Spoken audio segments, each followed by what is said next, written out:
I was like, anyway, before I die, let me read this book anyway, because I read this book, I forgot to die. I would never have known that. Like, never. Thank God we don't look like Never. what we've been through. Yes. Thank goodness we do Yes. not look like it.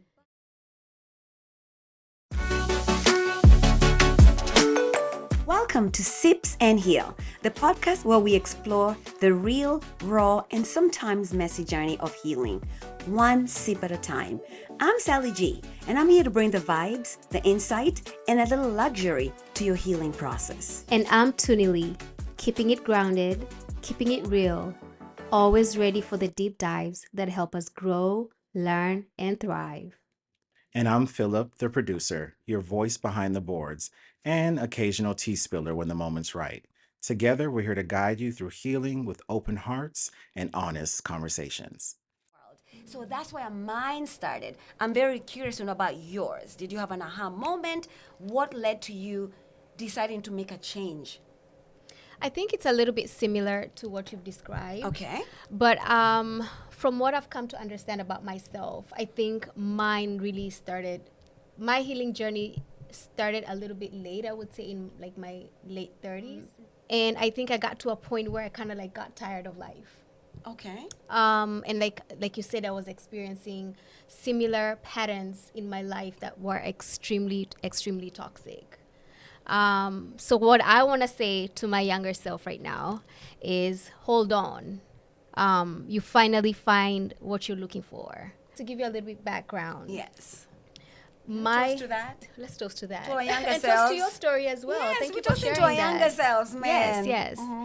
So my story, I want to start maybe in my 20s. So Okay. I used to have some very, very amazing group of friends. And one of those friends one day looked at me and said, "You can never be happy." And I was like, "What do you mean?" And she said, "It doesn't matter the situation. You can never be happy." That's a verbal spanking. And that really made me think. And so now when I reflect about how I grew up, so my parents were okay financially by the time I was born. And I'm 13 out of 13 kids. Same parents? Well, my dad had another wife, Okay. but we were all raised together. Were you like in a compound? Like a, Yes, Okay. yes. And actually at one point we all lived together. Ooh, okay. So I think that's a whole different story on its own. But I think just by being 13 out of 13, at some point, I think my parents were kind of like, I was Were you very the baby? invisible. I was invisible, yeah. Oh, And man. I was literally invisible. And you, then you hear that from middle kids. As a last born, this is what I happened mean, to you? I did get a lot of attention when my mother was around, but also my parents, they traveled a lot. Okay. So I rarely, I could see my parents once a year. Whew. And then I was taken to boarding school at like the age of 5, 6 there. Would you recommend that to I parents would right now? never. From what I understand how that affected me, I would never ever do that.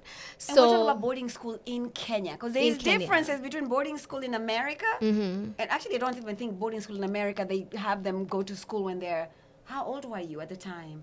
man, I think I was like my son's age now, like 5 or 6. You can fend for yourself at that age. So are the parents sending you away because, They work so much, and I Okay. think my parents were like, we don't want to leave her with like what we call like the house help or the nannies. correct. So they took me to this boarding school, and it was literally a boot camp for kids. And I'm talking about experiences I would never allow my son to go through. So we built the school from ground up. We didn't have enough structures, so we are the ones who used to go carry stones in buckets. The kids, Yes, we would literally build these schools, and then we would be caned. When I talk about like caned, like we were beaten up like dogs. And then we would be punished in ways that didn't make sense. Like, so it was a non-school, so Catholic school. Catholic school. So if you do something that you're not supposed to do, like in the middle of the night, if you're talking and they find you talking to your friends, they would tell you to go outside and kneel, put your hands up and call God, freezing cold, crying. Like, I went through some experiences that were, I don't think, okay for any child to go that's through. traumatic. Well, I didn't think of it that You way didn't have then the because words a for lot it. of kids in Kenya also have the same experience. It's common. It It's was common. normalized, especially boarding Right, school. We had right. so many horror stories about what kids went through. And then what I'm experiencing here, and then I'm Mm-hmm. also learning some really, really bad habits. So, for example, in our school, if you and I had a fight, no one will talk to you for a whole year. So you're in school and nobody talks to you at all. So I learned that when you have conflict with someone, what are you supposed to do? You stonewall You or silent stonewall and you don't treatment? talk to them. So this is happening to me in school, and then when I go home, there's nobody to talk to. So Yeah. I grew up angry and sad from a very, very young age. And I mean, I could go into detail, but that's a story for another day. Yes. But by the time I got to high school, you couldn't, like, I was like untouchable in a bad way. I was such an angry human. Like, all you had to do was like look at me or poke me, and that's it, I would blow up. Was your defense mechanism? It was my defense mechanism Okay. because maybe I learned that I had to like fight or like scream and shout for people to hear me, kind of. So relationships were so hard for me because any little thing would trigger me. Okay. If you maybe said something, I would start stonewalling. So that, and I feel like a lot of people didn't understand me.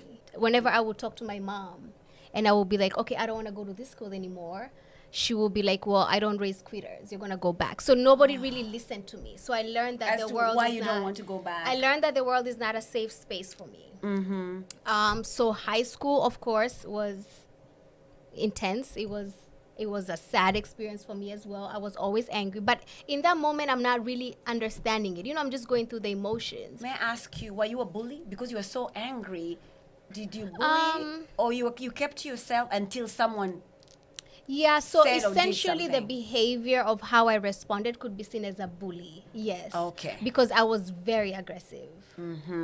But in that moment, maybe I haven't set boundaries within the friendship, and then someone is doing something to me, and then I become resentful, and then now I lash out. So yes, I would say some of that did come out as bullying because I mean, I am being aggressive. Okay. Like you couldn't really like correct me, or even the teachers. Nobody could tell me anything. So no authority either. You And were then just- remember at home, I kind of raised myself because my parents are never there and everyone is going through their own thing. My kids, my brothers also, and sisters also went to their own boarding schools. They're also dealing with their So own I was stuff. just like this wild cat. I would just say, like, I was just like figuring life out on my own. Like I was literally on my own. I mean, there's adults around me, but no one ever sits down to talk to me. Nobody, like there was no one really. So I got the opportunity to come to the US. And again, same thing happening. And then I want to go back to one thing. So when I was in high school and when I was experiencing these things, these conflicts, and I don't have an outlet, I actually developed suicidal ideation. Wow. Yes. So I remember the first time I was like, I'm going to kill myself. It was like maybe like the age of 16 or 17. And I remember I went and I bought these pills and I popped the Trigger pills. warning. And then I was like, oh my God, what am I doing? So I called my brother, and my brother came and was like, what are you doing? So he made me throw up. But that was the first time I tried it. But throughout my life, I always, like, if anything would happen, I would idealize, like, I would just not want to be here anymore because I just didn't know anything else. So when I came to the US, I'm here, I'm free, I can do anything I want. You know, I make friends, I'm partying, you know, I'm having a good time. But even when I'm having that good time, I was never happy. It could be my graduation, it could be my birthday, it doesn't matter what it is. And it's so funny because I could be at your party and I could be looking like I'm having this amazing time. This is why I'm confused because Right. I've known you since honestly like It's been a long 20s. time. Over 20 years, yeah. Yeah. So and I've partied with you. We've had a good time. So you're telling me you were literally showing up and having this. This is like. So what was going on inside? Was So I think I would be crazy. like partying with people, and then all of a sudden maybe I would like stop and I would look around and I'd be like, what's everybody so happy about? Like, Gosh, that's maybe how I used to feel. And like then in those moments I'll probably end up fighting with you, and then I go home and then I want to kill myself, and then I want to cut myself. Like, it was a crazy experience what I went through. And this went on maybe for like a lot of years. And I remember one time I had a really bad breakup. And I was with one of my friends and I was talking to her and I got drunk, of course. You know, when you get drunk and then you start talking about what's going on with you. Yes. I got drunk and we ended up calling my mom. That was before she passed. We ended up calling her and my friend was there. And when we were talking about, when I was just going through the emotions, I think I scared my friend because and my mom was like, you need to take care of her because she's so far, right? And first of all, I shouldn't be calling my mom. Yeah. She cannot do they're anything, so like, you helpless, know. and it hurts them. Right. Because they can't help you. But I was really hurting. You just needed your mom. And usually when you're in that low moments, for some reason, even for me, you long for that maternal love. Right. Whether that mother gave you that maternal love or, Or not, not. you just crave. When you're at the lowest moment, for me, that's what happens. I literally just crave for my mother to hear me out and probably just give me a kind word. So maybe that's what you did. That's in what that I moment. did, right. So the next morning, she went to work. I didn't go to work. I think I called out of work. And she was calling my phone, and I wasn't picking up. So around 10 o'clock, she left work, and she came to the house. And she was like, oh, how are you? I mean, I'm still in my bed. I'm like, oh, I'm okay. And she ripped my pillow, and I had all these pills because I was about to end it. If she had not come in that day, maybe I probably wouldn't be here today. And having friends like that in that moment really, really saved me. And it's not something you can go around telling people because I don't want to be locked up. I don't want people to think like, you know what I mean? You Like, need to be in a straight jacket and things like that Right, that we right. just said. Right. But you know what's also crazy that you say that? We were friends. right. We were friends that entire time. Right. I had no idea. This is not something I want to tell people. It's I not had something I want to zero share. idea that you were going through that because when we show up in public, we're the happy-go-lucky ones. Right. We're the ones We're having the most fun in the dancing, party. We're Right. drinking. We're doing all the things. People are like, oh my God, they're having so much fun. We're not wallflowers. We never were. Right. We'll be the ones on the dance floor. Life of the party. This is so crazy. Like really, actually, watch out for your strong friends. Really watch out for your strong It's friends good and to have family members. it's good to have a good community of people who care about you. Wow. Well, I feel bad almost because I was your friend and I didn't know. But then we've had stories where people hear stories like their friend is gone. They do something drastic and they're gone. And their friends are like, We didn't I know. was just with him. I didn't know this So was check going on your friends. Check on your friends. Check on your friends. Sometimes we are very, very surface with our friendships and we always like, oh, hi, you know, but sometimes sit down with your friends and be like, okay, what are you going through right now? Because Better yet, you know how we're so accustomed to, how are you doing? Everybody says fine because you don't want to bother the other person. Instead of literally thinking, taking just a little bit of time being more intentional and saying, how are you doing really? right. Like look at them and hear them. Not is we always Or doing what this are in you a rush. struggling with? We Or say it in a rush. How are you doing? I'm good. Bye. And then you also feel like, oh, they're not even ready, or they're not even listening. You can tell when someone's like just asking just to ask. Wow, Tuni. Wow. Well, thanks for sharing, but I want to hear some more if you're willing to share. Of course. So time passed. I'm still going through these experiences where I'm always fighting with my friends and I'm just breaking and breaking and breaking. Like I keep breaking my soul. So remember, my soul has been breaking since I was like 5. So I'm just have all this pent up emotion. And then the Yeah. worst thing is like I also used to be like, there's something wrong with me. Like, was I born bad? Like, how We can I be so angry for internalize so these long? things. And then I feel like everybody was judging me, like this person that I am, and I hated myself. Anyway, fast forward, I moved to Kenya, and I'm living in Kenya because my mom fell ill.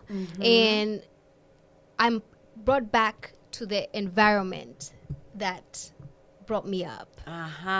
And now I'm triggered.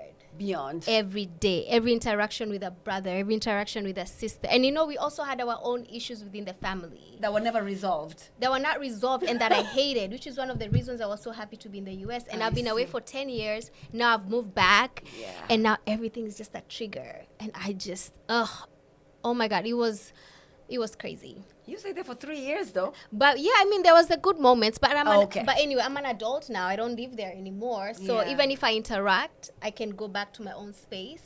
But then in that moment, I started things like going to counseling, going to meditation. I mean, I started doing meditation on my own. So I kind of started like What freeing led up you myself. to like think about meditation? I think I've always been into like self improvement. And I like to read a lot, and I do a little research. So like working out, mental health, and all that stuff is right up my alley. You've always actually been there. Like physical, you've always worked out. So yeah, so that was right up my alley. And then I ended up meeting my son's dad. I mean, I had met him prior, but then, so now this is 2019, the year before COVID, and I'm pregnant. And then my mother is dying of cancer. And I'm having issues with my friends back here in the US. We're not getting along anymore because I'm feeling resentful that they don't care about me. Yeah. Like little things. May I ask you, were you making up these stories in your head? I'm not making no, we do not making up. Actually, not making up. We do tell ourselves a lot of stories that are not real. Like we create a scenario. Like because a friend didn't reach out to you, you start thinking, "Oh my God!" I can't say I was making up stories, because what I was experiencing in that moment was I feel like I was a very good friend to my friends, and I feel like because I didn't know myself, so the way I showed up in relationships wasn't maybe clear. It wasn't authentic. So I never felt like my friends ever understood me or saw me. Okay. And I felt like in this moment especially, I needed my friends. And I felt like they were also going through their own things, but I felt they were overlooking me. And it's that invisible thing that has carried me all throughout my life. Like nobody really sees what I'm going through. But anyway, so I'm like this pregnant, and my mom is dying, and my relationship with my son's dad is not going okay.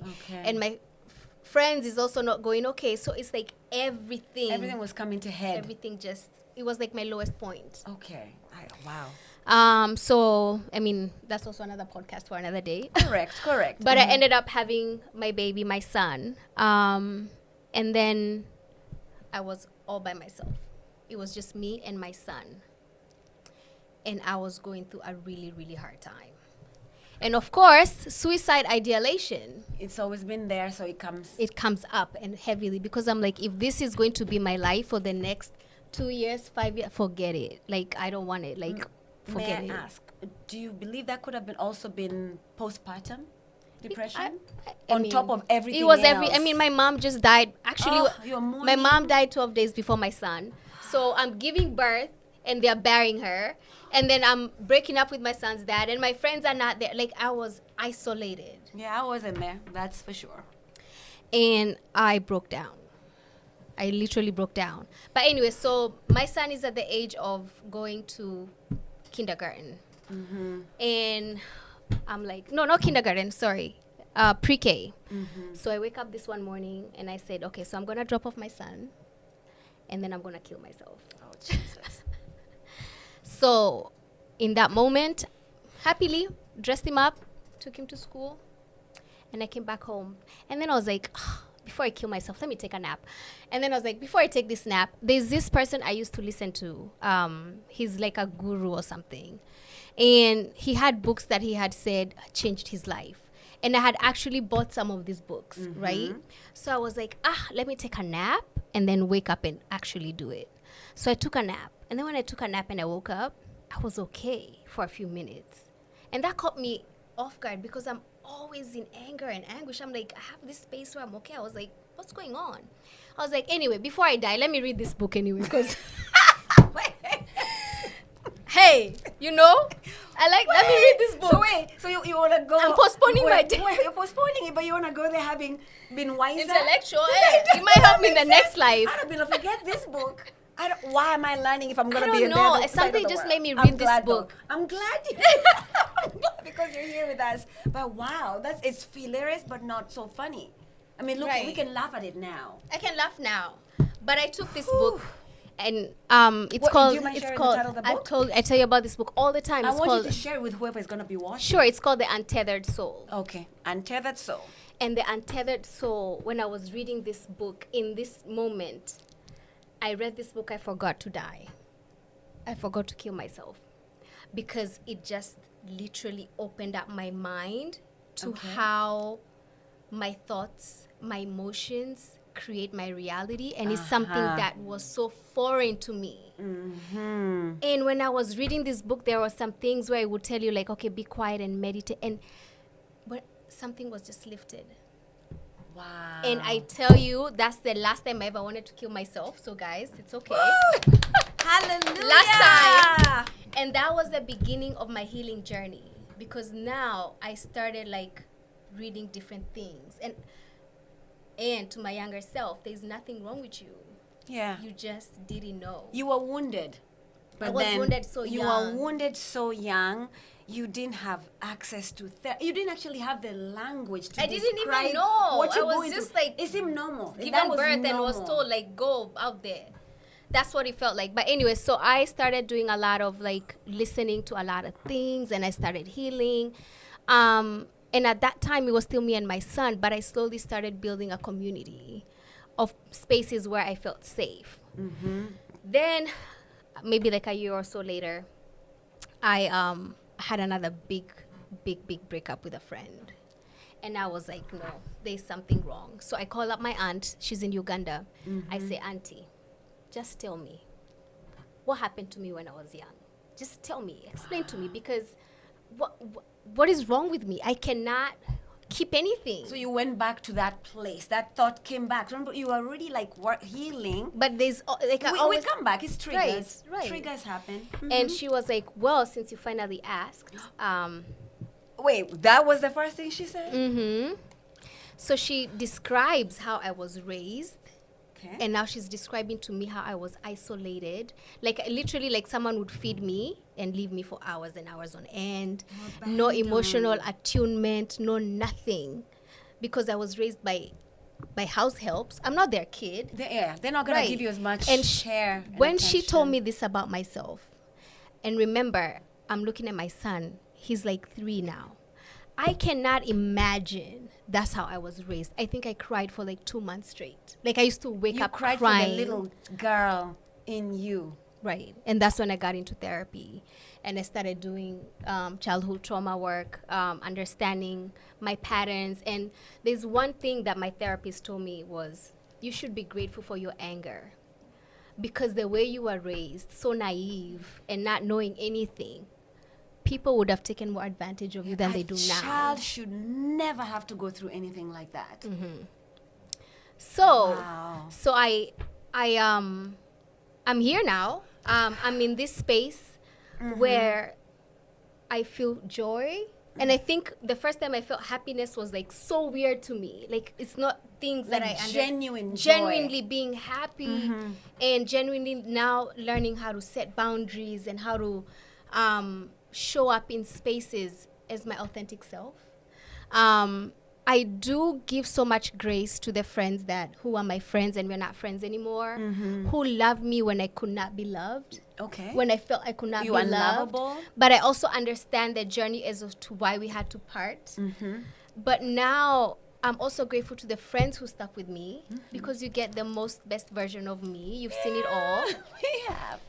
And it's beautiful to see, And I have to say. these days, I have moments where I just cry because of how happy I am, but mostly because you did not kill yourself. That's what I'm so happy about. That makes me so emotional. So if there's someone out there who is struggling with depression or you want to kill hang on.